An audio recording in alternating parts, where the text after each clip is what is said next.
what's up mga kabayan? Kumusta po kayong lahat dyan sa atin? Magandang gabi po mga kabayan. Welcome po sa panibago na naman nating video mga kababayan. Ngayong gabi po mga kababayan, kakatapos lang po ng aming peak hour kasi Father's Day po. Bago po mag-uwian mga kababayan, may ituturo na naman po ako sa inyo. Isang Japanese dish na naman po mga kababayan.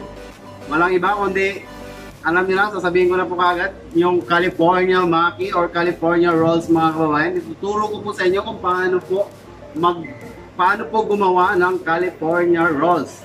Alright, let's go mga kababayan. Hindi ko na po patatagalin, ipapakita ko po sa inyo yung mga kakailanganin natin. Tara, pupunta po tayo ng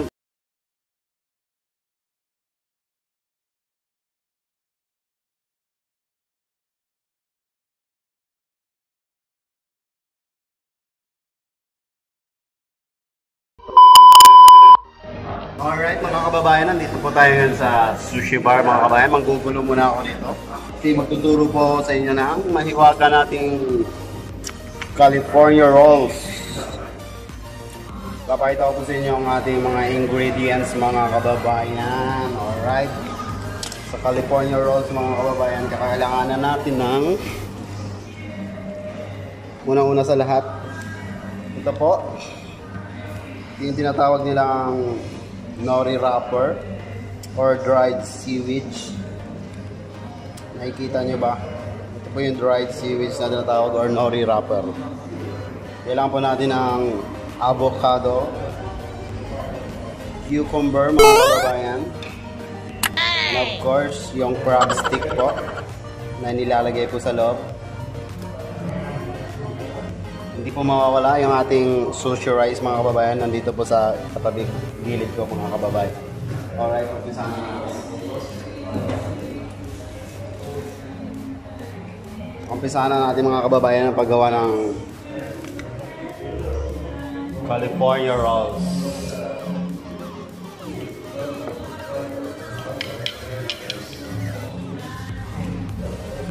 Paggawa ng California Rolls mga kababayan, kailangan po natin, importante itong bamboo mat mga kababayan. So, bamboo mat, yung ating nori, seaweed. Kung napapansin yung mga kababayan,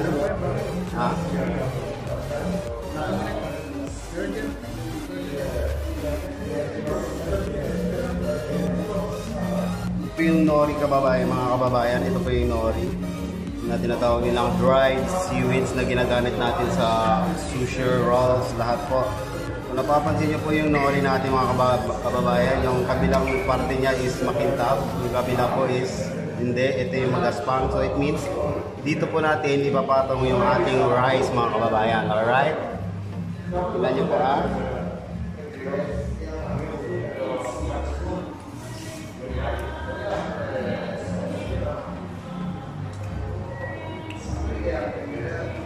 Lalagay lang po tayo mga kababayan ng rice, mga about 100 grams mga kababayan.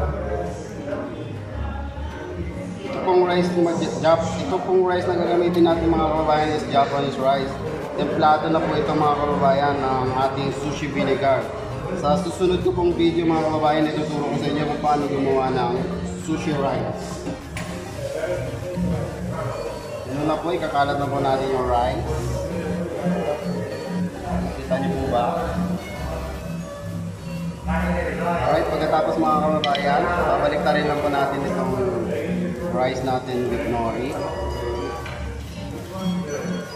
Pagkatapos po balik na rin mga kababayan, pwede na po natin ilagay ang ating Japanese mayo.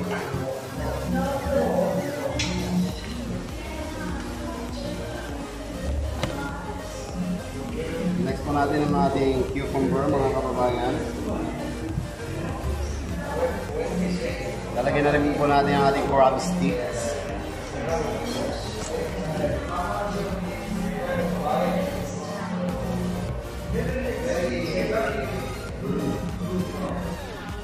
Next po yung avocado mga kababayan.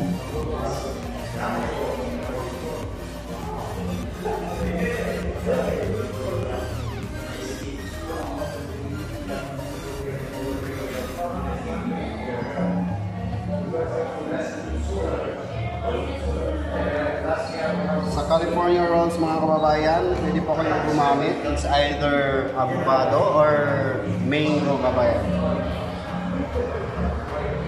Ano pong meron kayo dyan sa atin at madaling hanapin, pwede nyo pong gamitin. But originally mga kababayan, the Japanese people, they use avocado mga kababayan.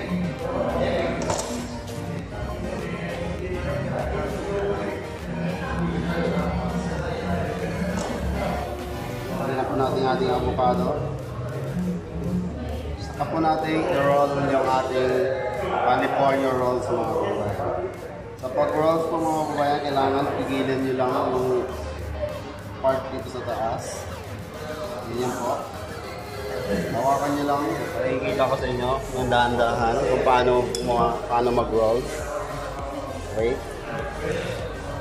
Kasi nyo kung paano mag-rolls ng dahan-dahan mga kababayan. Tingnan nyo pong maigi yung dulot-dulot. Ito po yung rice natin kanina. Kunin nyo lang po yung ibabaw. Ganyan po. Nakikita nyo ba? I-roll po nyo. Dahan-dahan.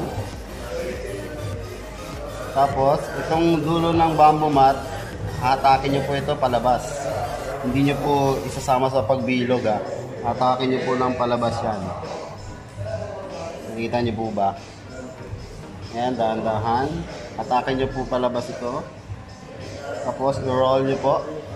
Ganyan. Alright. Yes, my friend? Yeah, this is for you. I'm gonna make California rolls for the staff. Yeah, normal California.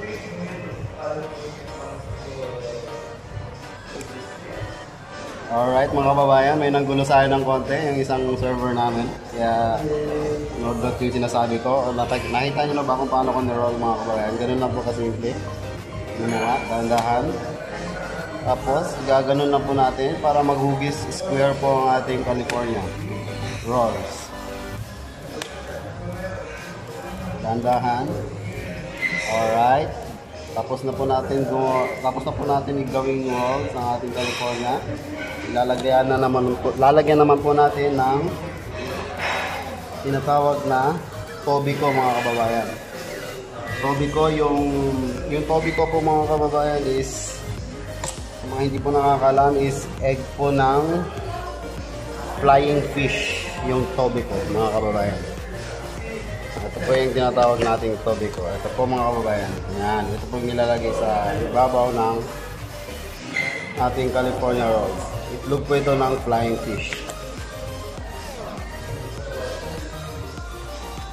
Alright. Ganyan lang po. Simple gumawa ng California rolls.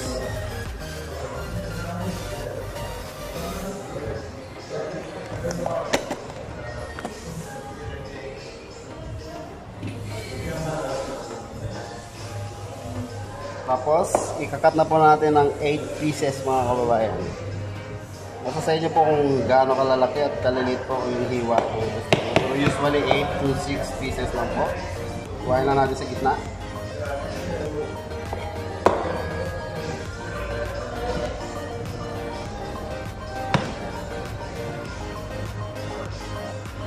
Alright, tapos ipi-plating na po natin ang ating California rolls.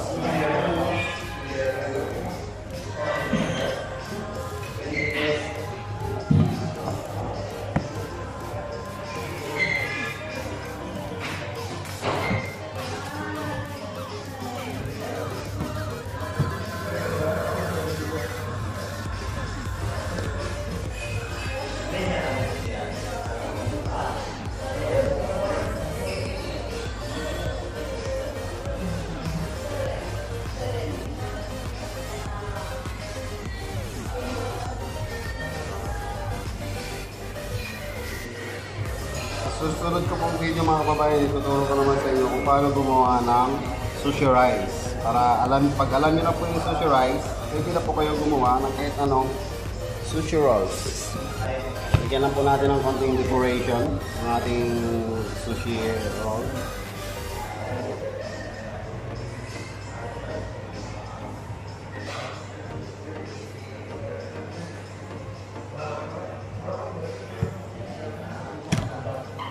Yun lang po kasi yung ating California rolls mga kababayan. Kita niyo po ba?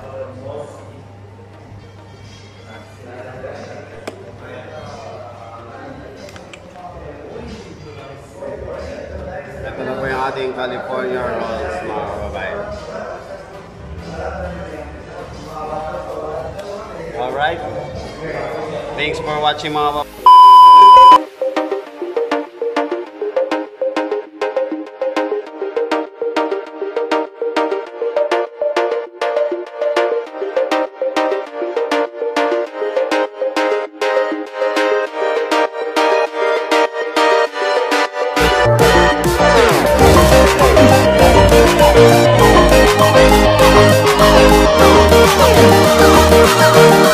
We'll be right back.